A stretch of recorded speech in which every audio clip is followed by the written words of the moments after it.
Hello and welcome to The Shift, the podcast that aims to tell the no-holds-barred truth about being a woman post-40. Created and hosted by me, journalist and author Sam Baker. This week's guest needs zero introduction, and not just because she's been here before. Marian Keyes was one of the first guests on The Shift, and her episode 2 if you're interested, is still one of the most popular. So I'm delighted that she's agreed to come back to chat about her new book, the long-awaited sequel to her smash hit Rachel's Holiday. The wonderful Again Rachel revisits Rachel Walsh, the Walsh family, and everybody's favourite fictional fantasy, Luke Costello, 25 years after we saw her leave rehab. And it's no spoiler to say that, like its main characters, it's older, wiser, and hotter than ever. Now that I've finished writing it, I'm finding it very hard to move on. All I want to do is keep writing sex scenes with Luke. I mean, I'm sort of ashamed of it, and then I'm sort of not. Anyway, I'm not going to wang on about the fact that she's sold over 39 million copies globally and she still worries she's not good enough, bless her heart. Or that she's just launched a podcast, now you're asking, with her friend Tara Flynn. I'm going to let Marian do the talking. And boy, did we talk. With typical generosity, wisdom and humour, Marian opened up about infertility, addiction, embracing change, how it feels to revisit your best loved character and yourself 25 years on, and fucking Fitbit addiction. And the many, many, many joys of being unyoung. Oh, it's so lovely to see you. And thank you for coming back on The Shift. Oh my God, anytime I would do anything for happy. You know that. Oh, I love you. I do. Oh, love you back. Oh, I mean, I tweeted this morning, I absolutely loved Again Rachel. And it was nearly 2 years ago that you and I were on a stage in Liverpool. It was near the end of the Grown Ups tour. In fact, it was the last of the live events before the madness began. And you said, I wasn't expecting it at all, you said, I think I might have an idea for a sequel to Rachel's Holiday. And like the room went crazy. It erupted. People were out of their seats. And did you at that point think, oh my God, maybe not. Maybe not. I mean, it's been a very weird thing because like I've never done a sequel before. And I mean, of all the feckin' books to pick, you know, it's the one that people have really moved by and it's affected people. It's changed people's lives. You know, a lot of people have got clean or sober because of it. And I was very, very worried because, you know, the way like it's happened to me a few times, like I've read a book and I've loved it. And then a sequel has come along and the sequel hasn't been as good. And it has not only damaged itself, but it damaged my opinion of the original book as well. So I have been very worried. And I went into it thinking, if I feel that it's a shambles, if I feel that it's not working or I can't do a decent job of it, I'll back away from it. Because I had actually tried to write a sequel to Watermelon it must have been about 5 years ago. The book that eventually became The Break. I had started out with that plot for Claire and Adam. And I was incapable of doing it for several reasons. One, I couldn't connect with the character of Claire any longer. Like kind of Claire's kind of exuberance is no longer mine. And also like I was devastated at the thought of breaking up her and Adam because I mean, that would have been a kind of an open and shut case of infidelity, really. Yeah. And I didn't want to hurt them. I know that sounds ridiculous, but I also felt it was sort of cliched. But an idea had come to me about Luke and Rachel, which is not sexual. It's not infidelity. It's not that. And I thought that's interesting and believable. And kind of the more I did research on it, the more it made sense to me that this would be a life event, I mean, that nobody ever wants, and that it has an aftermath. So I thought if I could do that in a way that kind of honoured the event and honoured both of them, then I'd have a book. I mean, obviously something happens because at the very start of the book, you know, this isn't a spoiler. Rachel is not with Luke. It's 2018. I set it in 2018 because of the pandemic. Jesus Christ. I mean, like 2 years ago when I started, we hadn't a clue that it would still be a thing 2 years later. So so I set it in 2018. So she is not with Luke at this moment, but they come into each other's lives very early on in the book and things happen. Yeah. I mean, how does it feel to have created characters that people care about so passionately? Because when I tweeted about the book this morning, people were piling in going like, I would die for Luke Costello. Oh. You're like, oh my God. I mean, I can't tell you how lucky I feel, how incredibly fortunate I feel. I think any writer feels that every book they write will be their last. I think most writers feel that we're just about keeping ahead of the posse. I mean, that's how I feel. And when I think of the person I was in 1996 when I was writing Rachel's Holiday, I mean, I really tried my best with it, and it was a sincerely written book. But to have created, I mean, not just Rachel, but this man, I mean, I really fancy him. It seems like most of the internet does. Yeah. And this is such an odd way to feel, but maybe because of the strange times. I wrote a lot of this book late at night. Not late at night, but like from 9:30 to 11:30. I used to work on the book because I used to write about Luke. And I mean, there are painful things in the book, but the writing about Luke bits were just like, oh my God, I love this. And now that I finished writing it, I'm finding it very hard to move on. All I want to do is keep writing sex scenes with Luke. I mean, I'm sort of ashamed of it. And then I'm sort of not, because it was one of the things that I actually found it was a source of enjoyment and a source of escape all through the last horrible 22 months. Yeah. And the thing is, it was a challenge to not make him ridiculously perfect. And like, the thing is, he's not a perfect man. And that became more necessary, I realized, with the sequel, because I'm older. I know that no matter how much you love a person and they love you, at the end of the day, we're all just human beings, and we are all flawed, imperfect, incredibly irritating at times. And, Luke has limitations. I mean, he has. Like, he's very moral, which can be good. And it can also be difficult to be in a relationship with a man like that. A little bit pious. Yeah. And a bit rigid. And I mean, there are other things about him, like he's very tame in like the food that he likes, or like the holiday locations he wants to go on. Yeah, he's a little bit of a vanilla. I suppose we're looking for criticism. Yeah. But he is immensely vanilla. And I have, my beloved niece, my 21-year-old niece, who I cannot go for like more than 30 seconds without talking about her. But I asked her to read the sequel because she hadn't read Rachel's Holiday, and I wanted to see if it was coherent to somebody who didn't know about the real men and who didn't know about the Walshes and everything. And at the start of the book, again, this isn't a spoiler, you find out in the first page, Rachel is seeing a man called Quinn, and Quinn is very different to Luke. Quinn would not have the bland food. Quinn would be offered the Peruvian food, and he wants to go on holiday to places where people don't know how to pronounce, like Laos or Lao or however it is, and my niece was reading this and she goes, Quinn for the win, and that was interesting, like that not everybody is a Luke lover. Yeah, it's interesting. I do wonder if it will divide into the people who read Rachel's Holiday. But how was it? Because you touched on just then that you wrote it, I mean, very much at the start of your career. So you were not only really revisiting Rachel, but you were revisiting yourself, Marian over 20 years ago. How was that? Yeah. Well, I mean, there are lots of ways to answer this. Like, as an addict, it was a really great experience. That kind of what I had written in Rachel's Holiday about addiction and about recovery, that I've always been fairly hardcore about recovery. I've always felt that there's no easier, softer way. Like, there's no kind of way of getting around it. And not everybody likes that. In me personally, and I think, there are many people who've tried to get clean and sober without using the 12 steps and that's not the way they do it. And I'm very pleased that I hadn't kind of deviated or toned it down or anything. I've just realised I have a clip stuck in my hair. Sorry. Oh God, I hadn't even noticed. Yeah, you have. Yeah, and I was glad because, and again, Rachel is working as an addictions therapist in the cloisters. And I was very pleased about that. Then there were other things I was less pleased about.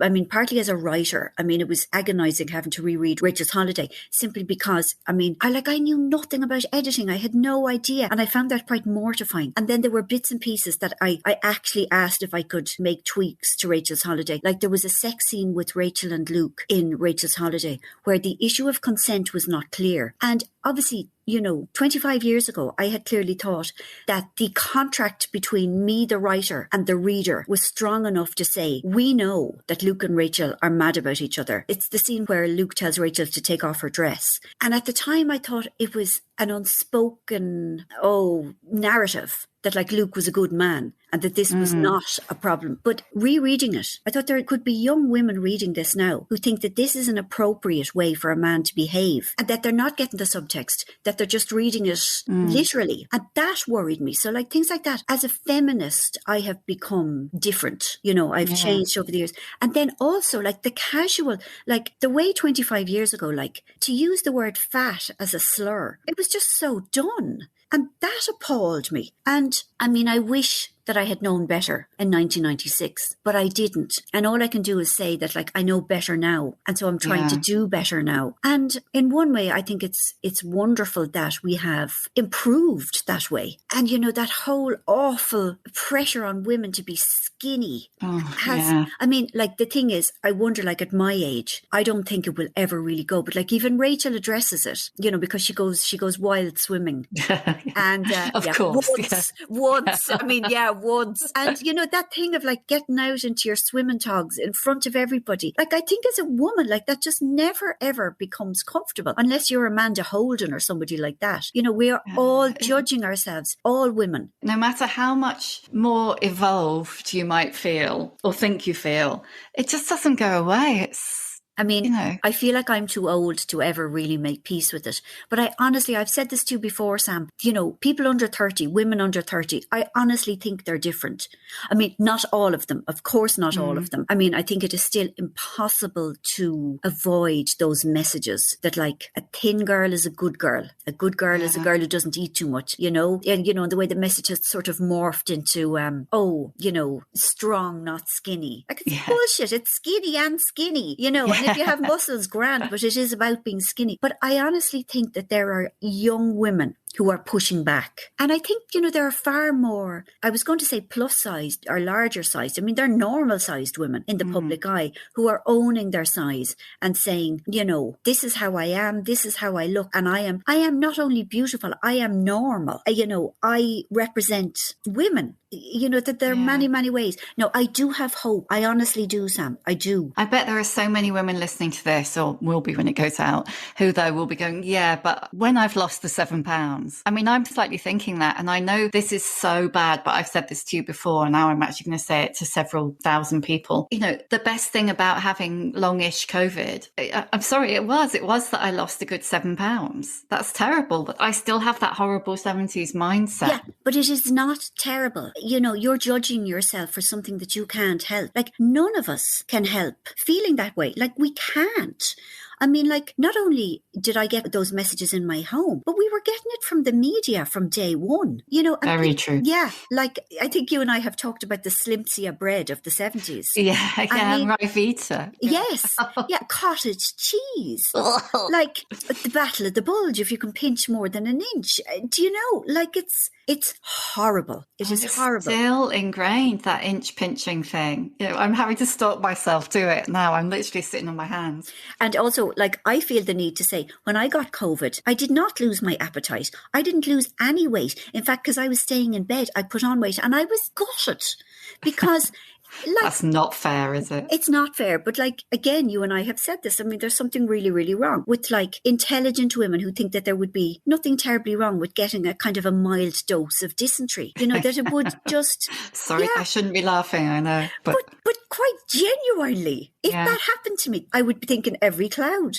Yeah, exactly. I think I actually said that about COVID. Every cloud. I can get into my skinny jeans. Yeah, but you're not to be hard on yourself about it, because we would think differently if we could. I mean, nobody wants to go around hating themselves. Nobody wants to go around being hungry. Nobody wants to go around feeling guilty about every bite of food that they put into their mouths and keeping this kind of horrific calculator going in their head all day, thinking, oh God, yeah, how many calories was in that, and bloody blan. Oh yeah, well, if I get the low fat milk, that brings the calorie count down to like all that kind of noise going on as a background commentary is exhausting. Do you still calorie count? Yes, and I also do things like count the exercise, you know? Like the worst thing in the world really is those fucking Fitbits. Oh, I know. I'm addicted to mine. Yeah, like it's just another way of failing every day, you know, not doing the 10,000 steps. Like just another way of failing. Yeah. Yeah, it's so interesting. The number of the women who've been on this podcast who, when, at the end, and I'm going to make you do all the questions again just to see how your answers have changed, who say they wish that when they were in their 20s, they had appreciated how great they looked, and they want that message, be yourself, be happy with who you are, all of that, and particularly body image, but everything.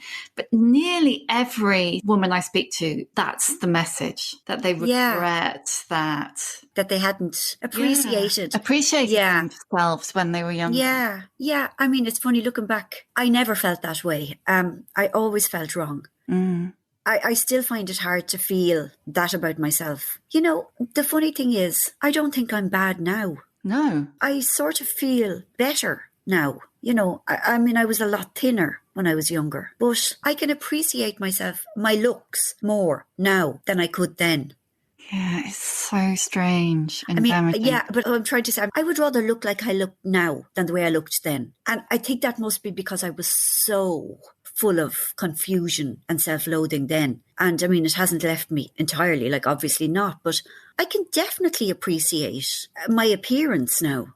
One of the things I absolutely loved about what you did with Rachel and Luke, but also I think it comes through in talking to you, is that kind of self-acceptance that if you're lucky comes with being older. It's like I think I said about, again, Rachel, it's older, wiser and hotter, actually, than Rachel's holiday. Thank you. But they're still themselves. They're still flawed. There's no perfection going on. It's almost like some sort of coming to terms with the imperfection, maybe. Yes. Yeah. I mean, because we can't not age. And I mean, one of the many points that I try to make in my books and in this book is that, we're still allowed to be sexual. We're still allowed to have sex.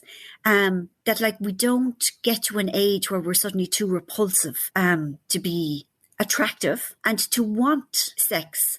We don't have to be a size 8 and perky boobed and lean thighed. Yeah, that has been something I've appreciated in older women, that they've passed down to me, that it's very patronizing for young people to think that women in their 40s and 50s and 60s don't have sex or don't want to have sex. And I mean, I know that there are many people who don't want to, and that's grand. But for those who want to, we don't have to be perfect. People can still fancy us. It's not just about the body. I'm saying it clumsily, but yes. And Rachel is far from perfect. And so is Quinn, her new boyfriend. He does exercise and stuff. But when she meets him, he's still 42. This is what she tells Claire. Even though he, does weights and that sort of thing. He's not a 19-year-old male swimwear model. He's just fairly ordinary as well. Yeah, it's, I don't know if you've watched all the way through the end of the credits on Mamma Mia. This is the sad person I am. At the end of the first film, they do a routine. I can't remember what it is. A dance routine? Yeah, all of them all together in these really skin-tight lycra. Men. All of them, the men and the women. You see, I've only seen it once, and it's my guilty pleasure. Do not say that.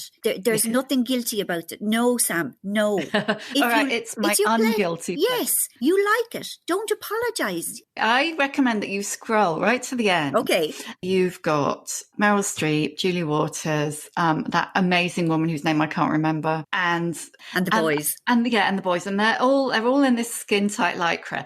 And then, Amanda Seyfried, Dominic, come on. Obviously they're thin and hot and all of the things that society tells you you're meant to be because they're both in their 20s. But maybe I'm just telling myself this because it makes me feel better. But somehow they aren't the ones who look comfortable and right. They don't make the others look past it. Yeah, but you're saying that just because a person is unyoung. Unyoung, yes. Yeah. I really like that. I'm adopting that. Yeah. That they don't have to look haggard and decrepit. And I mean, and unsexy. Yeah. And I mean, sexiness is about a lot more than muscles or tightness.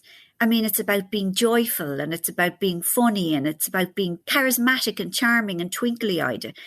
Is that kind of what you're getting at? I don't know what I'm getting at, but it's what it comes back to, really. It all comes back to the book and to how you personally have changed in the last, 20 years, but actually maybe 10 or even 5. Yeah. It's about accepting the change, isn't it? And feeling comfortable with it. And that's such a huge theme in the book. Yeah.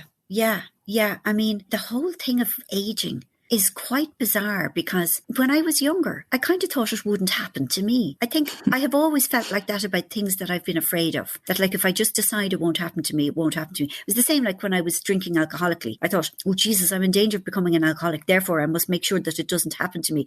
But like suddenly I'm 58 and I'm thinking, fuck, that's when you think about it, it's quite not young. Yeah, it's quite scary. How do we get here? Yeah. And it's like, we only get the one life. And I know that I'm saying all kinds of cliches here, but it's like, I only get the one life. And this is where I am on my timeline. And yeah, I would have stayed 52 forever. 52, I loved being 52. 52 was just perfect because I was old enough to be sort of in the realm of the world didn't expect anything from me any longer. Yeah, but my knees were still good and I didn't have arthritis in my fingers and all these things. It's like, Jesus Christ, the nerve of my fingers getting arthritis. That's how I feel. It's like, how dare they? How dare arthritis come and take up residence in me who was not ready for it? How's your typing? Is it still all right? It's okay. It's okay. I should really be doing the voice activated stuff, but I like typing. I just like the connection between my head and my fingers. Yeah. Yes. So we get old. And as Tony says, I mean, it's better than the alternative. So it is all about acceptance because there's feck all we can do. I mean, resisting it isn't going to stop anything. And having said that, I mean, I am a woman who is quite open about having Botox, you know, and like who is quite open about having fillers and getting my hair dyed. And I feel zero shame about that. I suppose, I mean, the only kind of thing I would say is that, like, I wouldn't want anyone else to feel that that's what they have to do. It's just what you want. Yeah, I wish I had the courage to not do it, but I don't. And again, I'm not blaming myself for that. No, it's not courage, it's just a choice. And I don't. But that is probably not in small part because I'm a bit scared of injecting that stuff into my face because who knows what might happen. Yeah, I mean, for a long time I was like that. And I got over it really quickly. Yeah, like kind of alarmingly quickly.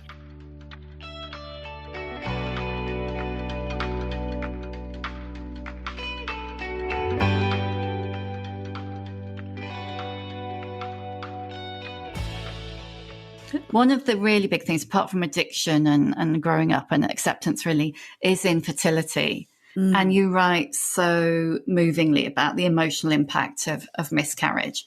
Why was it important to you to address that? It's funny. I hadn't kind of personalised it. I hadn't really connected it with me. And it's only now that the book is finished that I realise that it was sort of the path not taken with me and Tony. Like, I am almost fetishistic about family. Like, I love big families. And I may have said this to you before, but like, I wanted 6 children. I know that sounds insane. And if I'd had one, maybe that would have kind of been such a shock of a thing that I would have toned down my demands.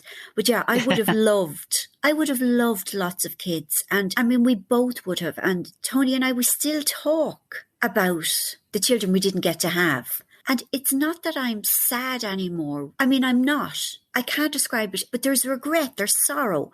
There's a kind of a parallel life that we might have lived if it had happened. And because I'm very close to my siblings and they have children between 21 and 2, especially when I'm around the younger ones, like the babies, the toddlers, there is a kind of a ferocious longing that still comes on me for them or for babies or, yeah. So yes, I suppose, yeah, obviously something happens with Rachel and Luke and it doesn't happen. And I think I was just lucky in that it didn't break up my marriage. And I don't know why it didn't, because it's hard. It's really hard. I had always thought it would be for me, and especially when I met him, because he's so kind. Like he is so good with children and babies. They trust him because he's gentle. It's a funny thing. His dad had it as well. And his nephew, Jude, is exactly the same. Babies just calm when they're with him. He would have been a really beautiful parent. Like any child would have been so lucky to have him as their dad. And and we're lucky that we recalibrated our relationship. And like it had to shrink down because it's just us. And I feel lucky that we managed to do that. And I suppose I also feel lucky that we do still have kids in our lives. And as I say, we have the whole range from, well, Tomas isn't a baby anymore, but like, and we see Emma, who is 21 and a sort of an adult, and Emma is sort of our friend. And, and the 13-year-old and the 11-year-old nephew come and stay with us. So like we do have that, and we do have that kind of input. And I think we do see how very painful it is to love people, to love children, to not be able to protect them from the sorrows that are inevitable. But Sam, it took a good while, but I feel, I don't know exactly. I don't feel sad anymore. I feel sorry for the people I didn't get to meet. Sorry for the people that I don't have in my life. Like it would have been, everyone says being a parent is a really hard job, but it would have been lovely. But like, you get what you get. And it's about, I suppose, bringing it back to that, like, to what is good. And that, like, I'm sober. I didn't relapse. It didn't break up me and Tony. And I'm not sad today. I can link in with it. But mostly it's fine. And Christ, I am grateful. I think for me, it's not about what happens to me. It's about how I manage to deal with the disappointment or the loss, the regret, the sadness, the jealousy, the self-blame, all of those things. And I'm not left with that today. When I feel sorrow, it's a pure sadness. To have a sadness corrupted by self-loathing or self-blame is a terrible thing. And I'm grateful that I don't have that. Jesus, that was a right lecture. No, thank you for answering. Why do you think, like, women's fertility, because it is women's fertility on the whole, is still such a hot topic? Like the week we're recording this, Betty White died aged 99, and she achieved so much, and she was such a lodestone for so many people. And every other headline was about the fact she hadn't had children. Yeah. And then today there's all that Pope stuff about denied parenthood. Yeah. Sorry, what the fuck? Yes. Yeah. Again, it's because it is helpful for a patriarchal society to remain patriarchal, to kind of other women as just wombs, walking wombs, wombs in an apron, wombs in lipstick. And to kind of reduce a woman to a child haver takes away all other identities. It takes away their intelligence. It takes away their entrepreneurial spirit. It takes away their sense of humor. It takes away their power. And to circulate that myth that, a woman who doesn't have a child is in some way unnatural. It's a great way of kind of copper fastening that image or that idea that a woman's primary function is to have children. If we think of women that way, it disempowers all women, because it's like, well, we can't really take them seriously in the workplace or in politics or in anything really, because, they have one main function, one only function really. So it's very much a kind of a chicken and egg device. It's a great way of keeping women in their place. And Jesus Christ, like, you're damned if you do and you're damned if you don't. Like, if you have 5 children, you're regarded as like, well, maybe, irresponsible and bad to the planet. But if you don't, my God, if you're childless by choice, Jesus Christ, the amount of opprobrium, is that the word, Sam? That like the absolute judgment. How dare a woman decide, I am fine as I am. I don't want to have children. I don't mind people who do, but it's not for me. People get very, very, very, very annoyed about that. Yeah, it's like it's not allowed. It's like you're allowed to not be able to have them. Yes. But to possibly be able and not have had them. It's just, and who like do you that, think you are? Yeah, and that is never, ever, ever said to a man. If you meet a man who's 56 and you say kids and he says no, you don't go, well. Well, who do you think you are? Just deciding not to have kids. It simply never happens to men. And also, can I come back to like those women who can't have children? The utter prurience about their fertility. Yeah, a number of people who ask me why. Yes, why? It's like, how fucking dare you? Do you mind? It's actually literally none of your business. And the way that nobody would ever say to a man, why? Like, are you firing blanks? Like, nobody would say that to a man. They simply wouldn't. It just wouldn't. It would be regarded as an outrage. So, like, women, when we are reduced to simply being baby havers, it disempowers us and it dehumanizes us in all kinds of ways, all of them bad. I noticed that you dedicated Again Rachel to your mum. Yes. Is that the first time? Okay, I did my first book to my parents, to both my mother and father, especially because I was freshly out of rehab and I was so grateful to them. But can I talk to you about my relationship with my mother? Go for it. Yes. We have gone through this incredible thing in the last 2 years.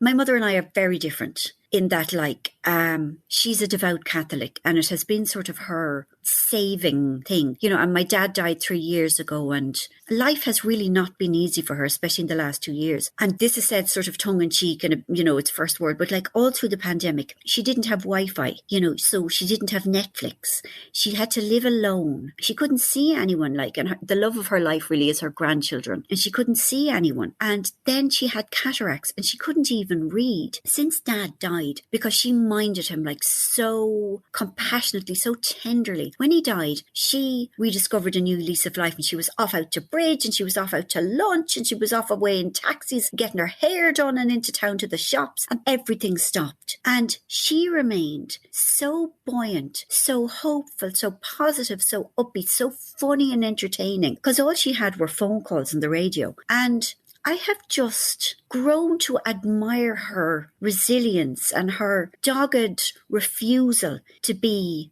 beaten by this, when everyone that I know, their mood was so low and we were acting out in some way, overeating, over drinking, over staying in bed staring at the ceiling. It's been a really tough time. Yeah, the Irish TV station put mass on every day, and so she couldn't really see it, but she could hear it. And I suddenly realised, this is actually providing comfort for her. And I've said this a couple of times, but I have fallen in love with my mother and I feel so grateful. I've always loved her, but it hasn't always been easy. No, because I am not the daughter that she ideally would have liked, because we disagree on fundamentals. The Catholic Church is so misogynistic and I despise it, I abhor it, and it's her stalwart, it's the centre of her life. But yeah, we are just such good pals and I'm so full of admiration for her. And we've been talking so much and she's told me things about her early life that she'd never told me before, and I'm so full of admiration for her. It's been a beautiful thing. And also I am so grateful to her for her gift of storytelling. She's such a storyteller. She has such a great grasp of narrative and she's just so funny, and I feel I'm so lucky to have her as my mother because she has given me so much. So yeah, it was very important for me that she have this book, and I mean it with such love. And honestly, I feel so lucky, at 58, that this is kind of a new thing for us. That's amazing. Has she read Again Rachel? She has. And it's funny, there's a point in the book, I'll try and do it without spoilers, where it's after Mammy Walsh's party and Rachel and Luke they're friends again, will we say. And then a chapter ends. So Luke leaves and the final line of that chapter is, and I let him go. And my publisher wanted me to end the book there. Oh, I'm so glad. Oh my God. No. I couldn't do it. But I was canvassing opinion and I asked my mother, and my mother was outraged. And she was so kind of protective of the book. And she was like, no, you can't. You absolutely cannot leave it there. You can't. She was more involved in this book than she has been with anything else.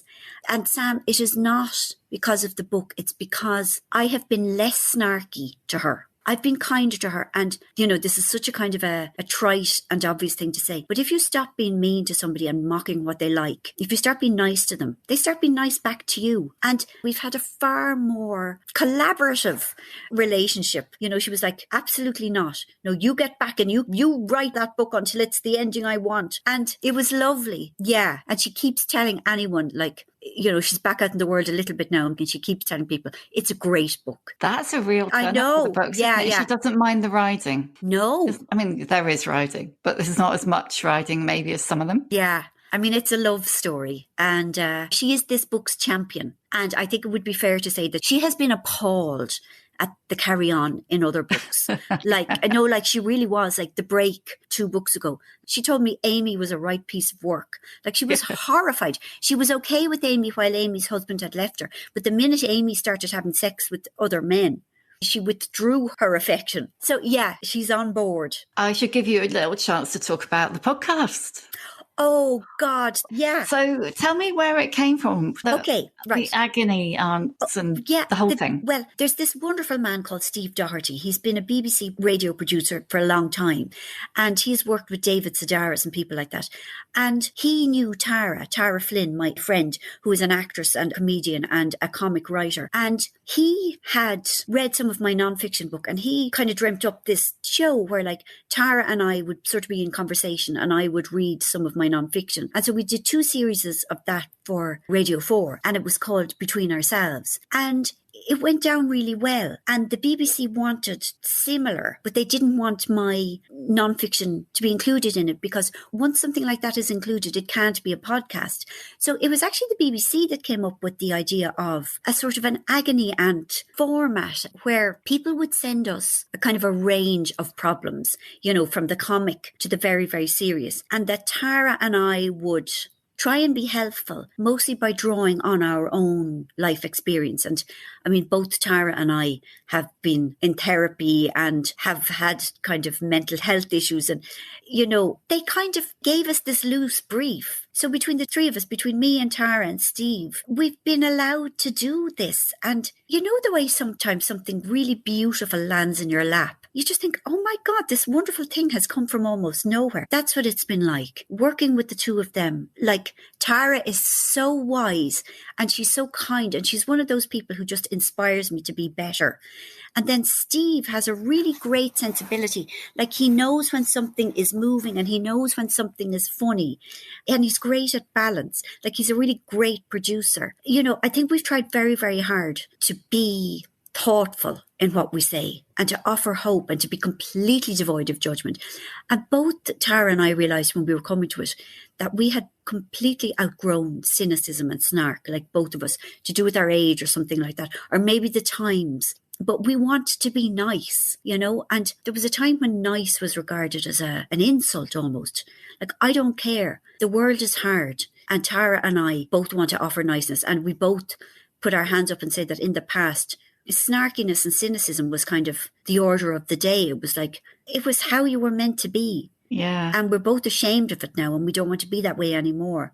So we're hoping that people will find it fun and comforting and engaging, because I always love reading other people's problems, not because I wish ill on them, but because I think, oh, I see other people are worried about things too. And it kind of makes me feel like, grand, I'm not alone in the world.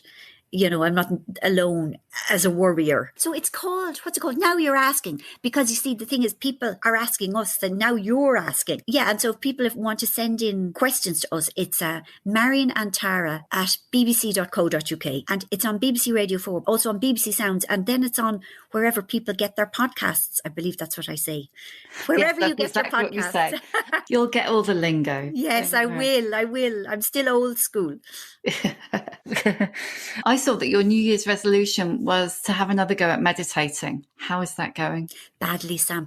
And I'll tell you why.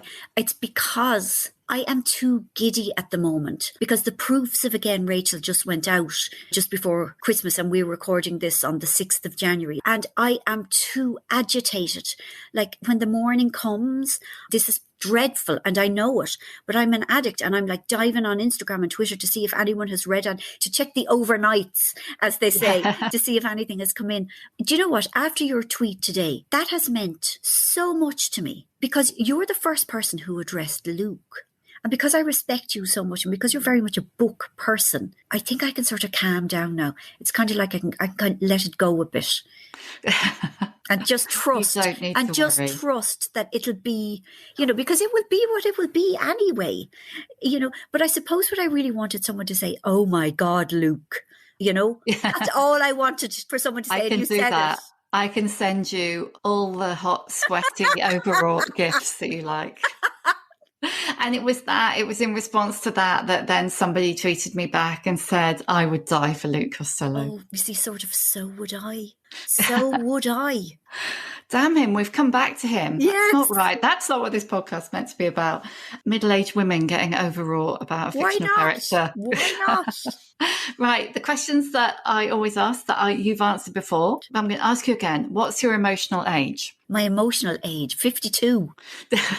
And we know why, because you've told us. Yeah, I was at my happiest. Yeah, but I know I'm in really good form today as well. Thank you. Can you give us a book recommendation? Yes. Yeah. It's a book called Before You Knew My Name. It's by a writer called Jacqueline Bublitz. Sam, you would love it. I predicted great things for it. Down. It came out in July, and I think between the pandemic and everything, it's about two women. And this is not a spoiler. At the start, one of them has just been murdered. And it's set in New York, but it's written by this New Zealand writer. I adored it. It's a feminist book. It's about violence against women, but it's very beautiful. It's just honest. I would beg everyone to read it. I adored it. I am heading to the bad place to download it straight after this. What advice would you give younger women? Don't try and be anyone but yourself. Even if you think people are going to laugh at you, don't pretend to like things you don't like. Don't deny things that you do love. Be true to yourself, because you'll hate yourself if you're not.